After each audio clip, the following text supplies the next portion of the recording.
दर्शकवृन्द, तपाईहरुलाई स्वागत छ यो नेपाल सिरियल न्यूज च्यानलमा। तपाईहरुलाई यो च्यानलमा हरेक दिन जस्तो एउटा न एउटा सिरियलको न्यूज लिएर हामी तपाईहरु माझ उपस्थित हुने नै छौं। आज फेरि एउटा भुन्टी सिरियल सम्बन्धी एउटा न्यूज लिएर उपस्थित भएका छौं। भिडियोलाई अन्तिमसम्म हेर्नुहोला। दर्शकवृन्द, तपाईहरुले एकदमै धेरै मन पराइदिएको सिरियल हो भुन्टी साथै कान्छी। दुईटा सिरियलमा मेन क्यारेक्टर गर्नु भएको छ आशा खड्का गौतमले।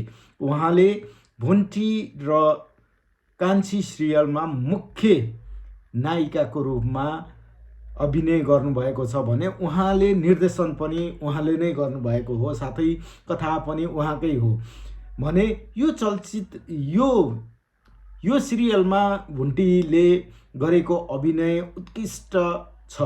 यिनी दुईटै सिरियलमा भुन्टीले एकदमै राम्रो अभिनय गर्नुभएको छ, साथै सुकुमाया क्यारेक्टरमा पनि अत्याधिक रूपमा धेरै दर्शकहरूले मन पराइदिनु भएको छ भने अब आउँदा दिनहरूमा के हस्पिटलबाट फर्किसकेपछि आशा खड्का कहिले सिरियलमा फर्किनु होला भन्ने धेरै दर्शकहरूलाई एकदमै उत्सुकता बढिरहेको छ र नियमित रूपमा भुन्टी र कान्छी सिरियल पनि आइरहेको छ भने फेरि अरू दिनहरूमा उहाँ देखिनु होला नदेखिनु होला भनेर धेरै दर्शकहरू एकदमै चिन्तित हुनुहुन्छ।